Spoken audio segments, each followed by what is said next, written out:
طبعا هذا المطعم عندهم أرز بالبخار سادة، وأرز بالثوم ممتاز، وأرز مقلي. في تخصصات، بيجي لحم مطبوخ على الطريقة اليابانية ولحم بالصوص. عندهم أطباق جانبية.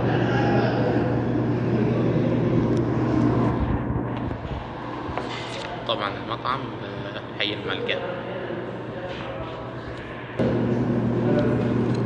هذه طلباتي: سبرينج رولز مع صوص الصويا، في كالاماري مقلي مع صوص زبدة الفول السوداني، في سلطة تايلاندية.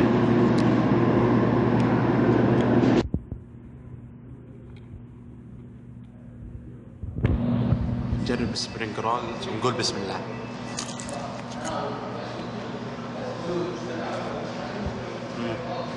لذيذ بشكل ما تتصور. طعم الصويا صوص وطعم الثوم، طعم الحموضة، وفي طعم هادي مرة لذيذ ويصلح مقبلات. هلا نجي للكالاماري المقلي.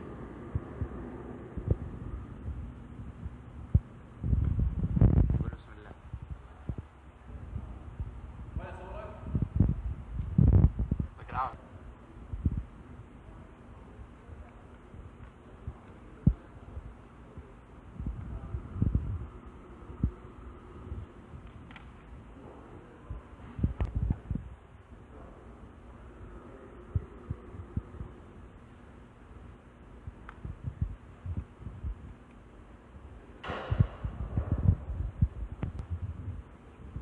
هذا الكالاماري مقلي بصلصة الصويا أو صوص عفوا صوص الفول السوداني.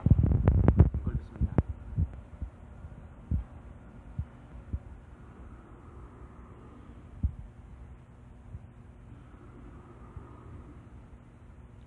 واضح انه طازج، وطعم الصوص مرة ممتاز، انصحكم تكثرون منه.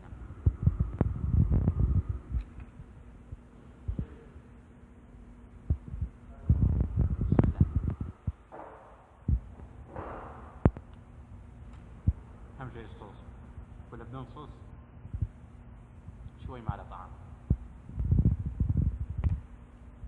الآن نجي للحب وما أدراك ما الحب، السلطة التايلاندية.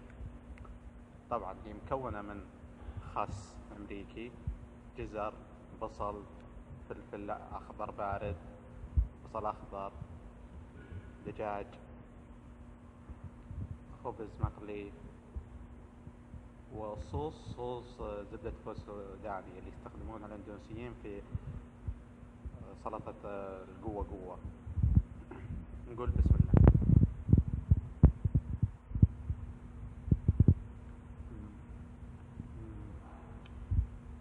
واو.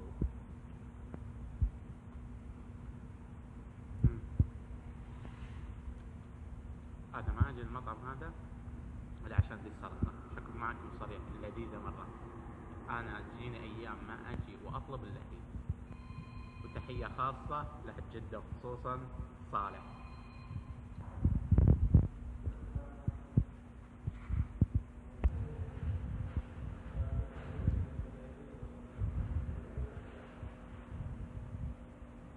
شفتوا الجمال؟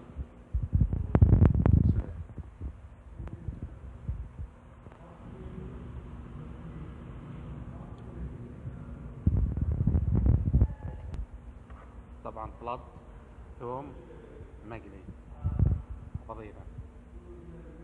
طبعا هذا الثوم حلو لذيذ جدا مع الرز، عشان بجربه مع السلطة. نقول بسم الله.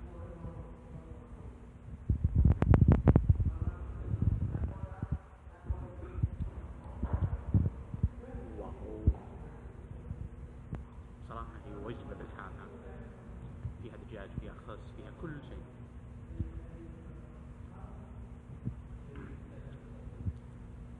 والثوم هذا انتقل بها المرتبة أخرى. بصراحة دي السلطة ما أدري كيف يعدونها، بس لذيذة. طبعا لقيت صاحب المحل موجود، سلمت عليه وشكرته وأعطاني حلا مجانا، حلاهم الجديد.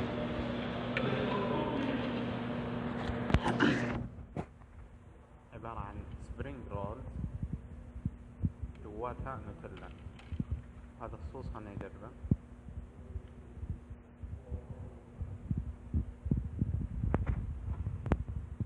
كراميل صوص، كراميل صوص. نقول بسم الله.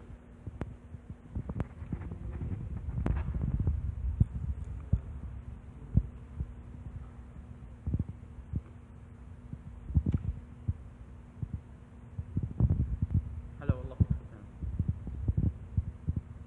جدا جديدة. النوتيلا واضح جواها. شوف انها بسيطة، يعني فقط سبرينج رول جواتها نوتيلا.